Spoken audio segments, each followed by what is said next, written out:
For longer than humanity has existed, Earth has seen several events that will mark large changes in the flow of time. It begins further back when organisms began evolving on this planet to when humans first touched its soil. Even further back, dinosaurs once existed on this planet until the day they were wiped away by asteroids. But none of these events will change history as much as what waited humanity. Everyone's days started off like usual, going to work or school, but then the land that people stood on began shifting quickly, like it was being pulled by a rope. After several minutes went by, all the pieces of land in the world mysteriously combined into one. The one who caused this was a man who desired a revolution, and this was only the first step to their vision. Those on Earth had no time to be puzzled over what went on, as they all vanished in a second. Every organism on the planet ceased to exist, as they were only in the way for the plan that the man had in mind. The bigger picture would begin when a giant portal formed above the lands where the clouds were, casting a giant shadow across Earth. One by one, bodies began flying down from the portal, none of them being conscious at all. They all landed in the same area, a wide open field that can hold a large amount of people. The exact number can't be determined, but if one were to guess, it would be between 500 and 1,000. One by one, the people began gaining consciousness around the same time, and the first thing they saw was a man walking across the stage. Once he saw that everyone woke up, he grabbed a microphone and began speaking. It seems all went well. Everyone is here. I sincerely apologize for the far drop y'all had to go through, but if you couldn't survive something like that, then you wouldn't be prepared for what's to come next. I'm sure y'all have noticed by now, but none of you have any clue of why you're here. Better yet, none of you have any clue of who you are, as your memories was wiped away when you got here. That is all useless information now, as the game will start soon. After my explanation, you will all be teleported to different parts of this large island and equipped it with a cellular device that will be detrimental to your success. The land is so large that some of you will never ever meet with each other again, so there's no need to communicate with those next to you. The goal of this game is to survive. How you choose to do this is up to you. The rules are simple. First, check your devices daily to see new updates, maps, stats, and other things regarding this game. Second, there are no laws or regulations here. You are free to do anything you want to do. Third, there's no point in trying to leave this island, as there's a giant wall on the border of all the edges that will simply repel you. Fourth, once you defeat your enemy, you're free to take the resources they have.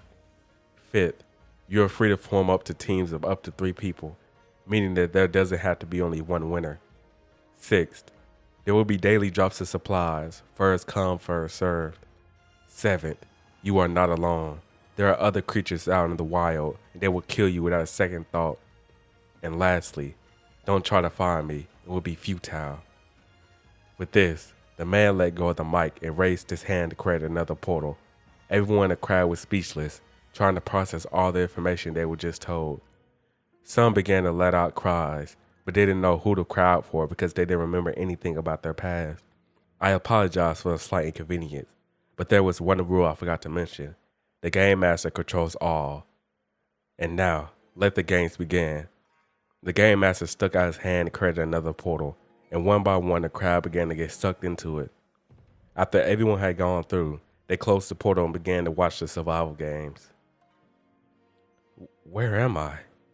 A boy wiped his eyes after exiting from the blindingly bright portal. It was now inside of a building. He took a look behind him to see if the portal was still there. However, it disappeared as soon as he laid his eyes on it. His thought process was broken by a loud bell sound coming from his device, so he pulled it out to see why the noise was coming. The screen read, "Player card updated." What does this even mean? It's hurting my brain trying to take this all in. He tapped his finger against the device to see if anything would happen, and when his finger connected, a new screen appeared on his phone. It read out, Day 1, your profile, name, Asta, rank 500 out of 500, kills 0, team none, location Area 3, Messiah City, daily challenge, restore the power inside this city. Rank, Messiah City, daily challenge? What does any of this even mean? The boy wondered. As he was about to store his phone back in his pocket, another notification sounded on the phone. It read, Player 17 is near. Before he had time to react, the ground below him suddenly tore from its support, causing him to have to jump back many feet. Arose from below him was what appeared to be a little girl with green hair, floating with her hands out next to her. Are you the fool who's ranking dead last? How embarrassing. I wouldn't even lay a finger on you if you weren't the target of my daily challenge. Whoa, wait. I don't even know what's going on here. Why are there children here? Asked Asta. The woman became serious and immediately sent out a blast towards Asta, which he barely dodged.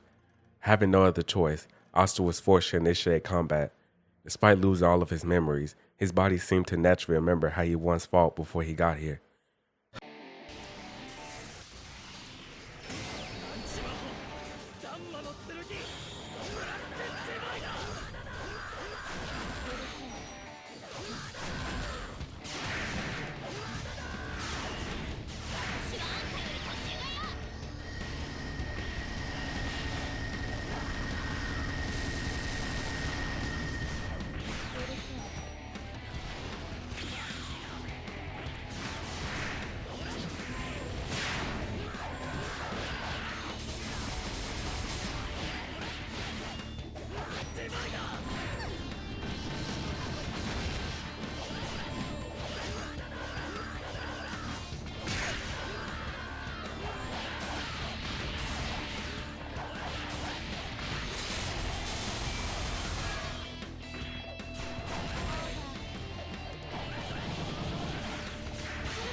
What?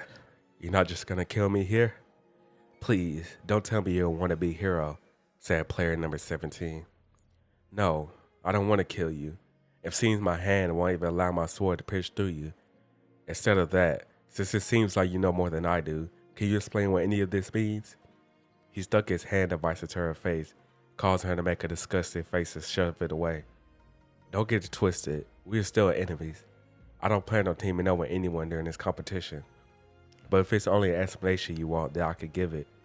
Of course, I don't know everything behind this game, only the information that was provided to us inside the tutorial. These devices are called STEMs, which stands for Systematic Technology Essential for My Survival. From what the tutorial told me, it seems to be updated every day, so our options as of now are limited. What you are seeing on your screen is your profile. It constantly updates even when you are on your STEMs, and the current sys displays are name, rank, kills, team, location, and daily challenge. Some of this is self-explanatory, so I'll just go over the confusing bits. Your rank is where you place among the 500 players of this game. You increase it by getting more kills, discovering more locations, and completing daily challenges.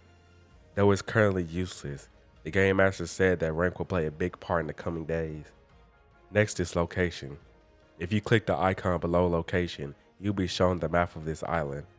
You may notice that most of it is blacked out though, as these are locations that you haven't yet discovered. The only information that it gives is that there are 4 different areas, area 1 through 4. We are currently in area 3, and there are many major sites and places to discover here. Lastly is daily challenges. Every day, there will be a new random challenge that appears on your profile screen. The good news is that it isn't mandatory. However, completing them raises your rank and will give you invisibility for the entire day, meaning you cannot be killed by game-placed entities. These entities were created and placed into the world by the Game Master himself, so he has the ability to tell them not to attack you, though you can still be killed by other players. She finished and looked up at Asta to see if he had any more questions, but was shocked to find out that he wasn't listening at all. Instead, he had a head full of steam as he struggled to gather all the information in. She let out a sigh and got up to leave. However, Asta called out to her and stopped her. Wait, I think you mentioned before that has something to do with your daily challenge. What exactly do you need me to do? Asked Asta. I was sent here to kill you, as my daily challenge said to find and exterminate the last ranked player, who luckily was in the same area as me. However, I guess I'll just fail the challenge today, as I don't feel like killing you. Instead, I'll help you with your challenge of fixing the power in the city, as my lack of invincibility would mean I would have to watch my back, said the woman. How do you know what my challenge is? Asked Asta. If you noticed before, your phone went off and said player 17 is near. That number signifies my rank, and click on it will show my profile. It shows all the information that your device shows to you, so I was able to find out where you were here, said the woman. Asta checked his device and clicked the notification, and it displayed the woman's profile. The name read out Tatsumaki, and said she already racked up 3 locations found. With this, the two headed out the building to the town to search for the source of the power. However, they decided against forming a team for now until they got to know each other more. Far away from these 2 participants in Area 3 was a boy named Tanjiro Kamado in Area 4. His journey didn't begin as brightly as Asta's and Tatsumaki's did, as he was immediately met with a fierce daily challenge: survive. As soon as he landed through the portal, the aura of the environment felt tense, and Tanjiro's amazing nose picked up the smell of blood coming from close up north. Along with it was a smell of what seemed like to be the rust of metal and wires in the exact same place where the blood was coming from. He thought back to the notification he received earlier. Maybe it was all connected and there was indeed danger coming. The area he was in was a forest, so he couldn't quite see what was coming toward him, even through the sunlight, but there was indeed something. As Tanjiro peeked his head closer into the forest to get a better look, a sudden light quickly rushed its way toward him. Its speed was quicker than anything he's ever seen. It was in the shape of a ball. Luckily, his instincts allowed him to dodge in time, as the blast connected with a tree behind him and caused a large explosion which knocked him forward. When he rose to his feet, he saw a figure standing in front of him. There weren't any human-like features to it though, as it had a surface what appeared to be light blue metal. How embarrassing it must be to die as soon as you landed here. We should bring an end to you, kid, said the robot. Tanjiro was caught off guard by the wording of the robot and his use of the word we. As he rose his sword to clash with the foe, his eyes met with something which struck a great deal of fear into his heart. A large legion of robots began pouring from the forest, all giving out a fearsome aura like the one he had already encountered. From in front of him and behind him, the robots crept closer and closer, until finally he was cornered with nowhere to turn. In unison, the robots said, "The game's master's wish is our command. We will exterminate you, Tanjiro Kamado."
As Tanjiro stabbed his sword through the last robot, his knees began shaking and his arms could barely support the sword he gripped in his hands. He fell to the ground, not worrying about if anyone else would come and kill him. As he was slowly losing consciousness, he heard the bell sound of his STEM's device go off and reached into his pants to grab it. However, he heard another sound along with the bell. It was footsteps. Not just any footsteps, but what sounded like an army of robots crashing towards the dirt towards Tanjiro. He gazed in shock as another wave of robots made their way toward him, and his will to fight was dwindling every second. As he wrapped his fingers back onto his sword, thoughts of hopelessness crept into his mind. He fought off the first few robots that charged at him. However, he was quickly overwhelmed. The robots viciously attacked Tanjiro to the point where he could no longer grip his blade, and his breasts were full of blood. Once again, the robots all spoke in unison, this time mocking Tanjiro for what seemed like his doomed fate. The robot closest to Tanjiro began charging a ki blast, which would immediately kill Tanjiro if it touched him. However, as the blast came close enough to Tanjiro that it grazed his face, a large shadow fell over Tanjiro. He opened his eyes and saw the back of a large man in a suit of armor and a cape, with a giant sword inside of his hands. His sword looked like a giant castle compared to Tanjiro's blade, and the aura he gave off was greater than that of the robots. Get up and fight. The man said this without even looking back at Tanjiro, then dove at the robots and immediately clashed before Tanjiro could get up. When he finally did, he felt an energy surge through him, as there was finally hope in what seemed like a hopeless situation.